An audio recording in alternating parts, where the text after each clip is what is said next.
Um outro poema que eu acho que também reforça essa ideia do bicho gente ser esse bicho não só inventor de sentidos, mas um ser que transforma tudo em linguagem, né? O tempo inteiro, um ser de linguagem, né? O bicho gente, o animal humano é um ser de linguagem, né? É um poema que eu criei de uma forma muito inusitada, ele nasceu de uma forma muito espontânea, muito inusitada. É um poema diminuto, um poema pequenino, e que eu gosto muito dele por isso, né? Exatamente pelo que ele representa e pelo que ele demonstra, né? Eu tinha uma consulta, né? Meu dentista, e eu cheguei bem mais cedo, né? Então eu fiquei esperando assim no hall do prédio lá, que é um lugar muito bonito, é uma construção assim, arquitetônica muito bacana, assim, né? O projeto todo arquitetônico, assim, e é interessante porque nesse assim, é uma estrutura assim toda de concreto, então muito pesada, com algumas colunas enormes, assim, mas num cantinho tinha um jardinzinho, uma espécie de um jardim pequeno, mas um jardim. E eu olhei aquilo, né? Aquele espaço todo de concreto e ali naquele cantinho aquele jardim.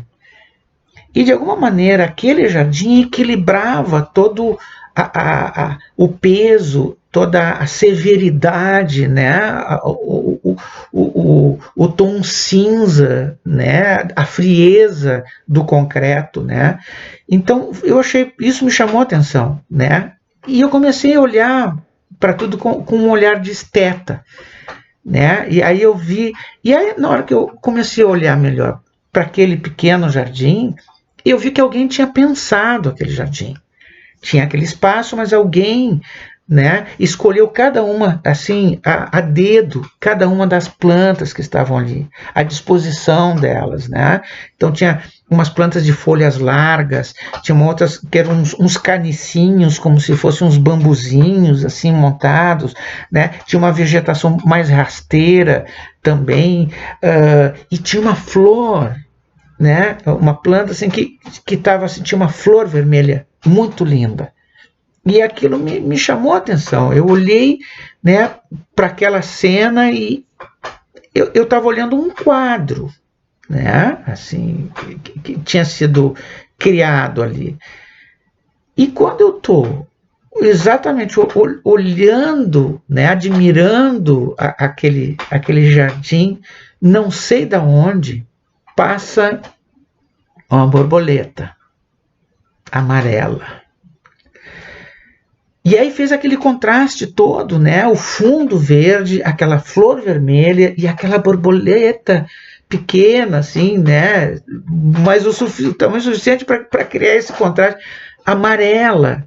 E aquilo na hora me impactou, né? Eu peguei assim a caneta, uma cadernetinha que eu sempre ando com ela, né? E abri é claro, se eu fosse um fotógrafo, eu ia clicar. Como eu não sou, eu fui anotar. E aí anotei, digamos, o que seria um primeiro verso do haikai. O haikai é uma forma de poesia japonesa, que ortodoxamente são 17 sílabas, né? 5, 7, 5 sílabas. No Brasil não tem essa rigidez, né? Mas tem um espírito, né, do haikai que se resolve em 3 versos, né? E na hora eu lasquei o primeiro verso de um haikai. Voo de borboleta, escrevi. Na hora que eu termino de escrever voo de borboleta, eu me dei conta no que estava acontecendo ali, naquele momento. Né? O que estava acontecendo? Eu estava transformando, né, aquele momento que, né, aquela cena que eu tinha acabado de ver, de viver, e estava transformando, né, desse mundo real, concreto, né, estava levando esse momento, essa vivência, para esse outro mundo que só nós, animais humanos, né, bicho, gente, consegue lidar, né, para esse outro mundo que é o mundo das palavras. E aí nasceu o poema, né? Voo de borboleta, do mundo das coisas para o mundo das letras, né? Aí nasceu o Haikai. É um Haikai singelo, mas por ele contar exatamente esse nosso processo humano de transformar tudo em linguagem, né? O tempo todo a gente olha para lá, olha para cá, enxerga aqui, abre um livro, vê uma TV, observa, né, as crianças. A gente produz linguagem, a gente pensa, a gente olha, a gente analisa, a gente compara. Claro que não é só cérebro, né? Nós somos um todo, né? É inteligência e sensibilidade, né? É a razão e a emoção, tudo misturado. Às vezes a gente consegue separar um pouquinho, né? Para conseguir enxergar melhor as coisas, outra coisa.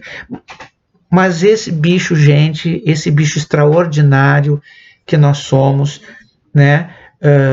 Que temos essa capacidade de lidar com a linguagem dessa forma sofisticada que nós lidamos. Então, para mim, é um prazer imenso, né, ter a parceria dos professores que foram meus grandes inspiradores na infância. Eu tive professoras assim fundamentais na minha trajetória como escritor, né? No Julinho também, o Renato Rosa, um professor de literatura, foi muito importante para mim, né? A professora Márcia Oliveira, que foi minha professora no jardim de infância, olha só, que ela eu depois de um tempo, eu namorei a filha dela, a Márcia Oliveira, né? E já naquela época ela percebia isso e ela me conduziu com todo carinho naquele momento.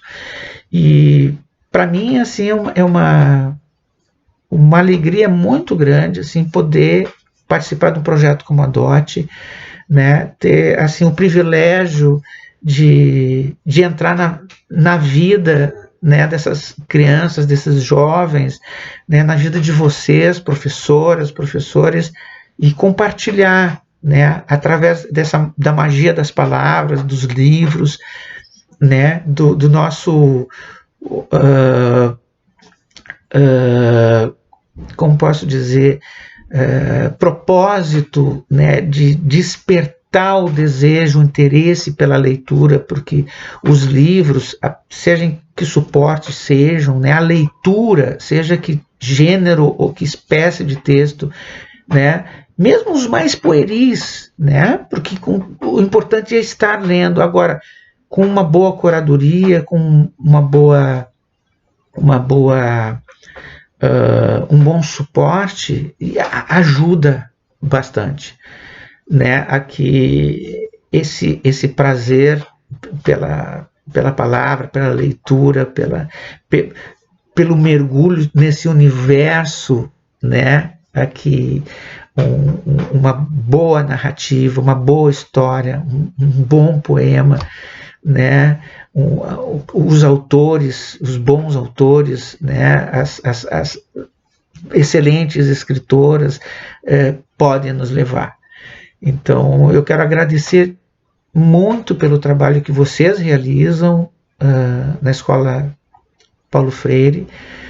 Agradeço a cada uma e a cada um que desenvolve esse trabalho, pelo carinho, pela forma como recebe a minha poesia, os meus livros, e é isso.